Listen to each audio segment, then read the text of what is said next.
I'm at home this week with Meow Meow because it is well below zero outside and even Fire Roast is closed for the day.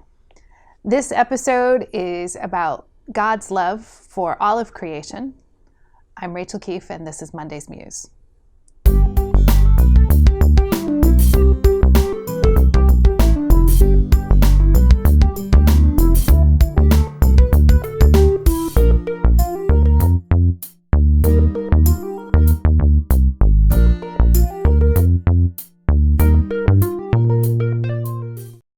I can't guarantee that Meow Meow will stay with us through this episode because she is only happy when she's being rubbed.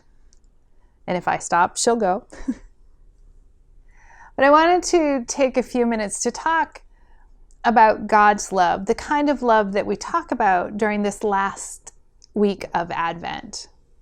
You know, the previous themes of hope, peace, and joy don't seem as confusing to me anyway as love. This week the news came in that the city of Aleppo is being destroyed. And there was not a lot of media attention or other attention to that.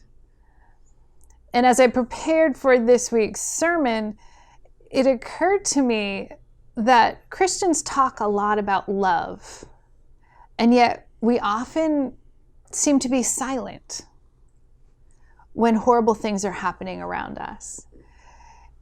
God's love is not determined by human behavior. Scriptures tell over and over again of God loving God's people. And that's, of course, at the very heart of the Christian story. God so loved the world. But what happens to that love when the world really needs it? That's what I'm struggling with this week. I see so many people and hear so many people calling themselves Christian. And yet, what have they done? What have we done that brings us outside of our own comfort zone? We somehow seem to think that God's love is to make us comfortable and fill us with a warm, fuzzy feeling because we know we are loved. But it's really more than that. The Christmas story, when Christ was born, it was unexpected and in a place that was not convenient, but changed the whole world.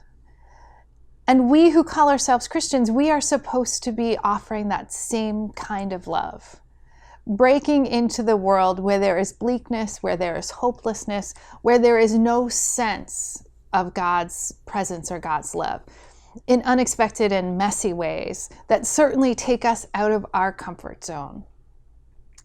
So I'm wondering if we can all challenge ourselves a bit this week to offer God's love to someone or someones that are outside of our comfort zone, that aren't our friends, our family, our coworkers, the folks who join us for worship on Sunday mornings, but our neighbors, the strangers on the street, who were the people in places like Aleppo and Sudan, whose lives are so very different from our own and whose homes have been destroyed.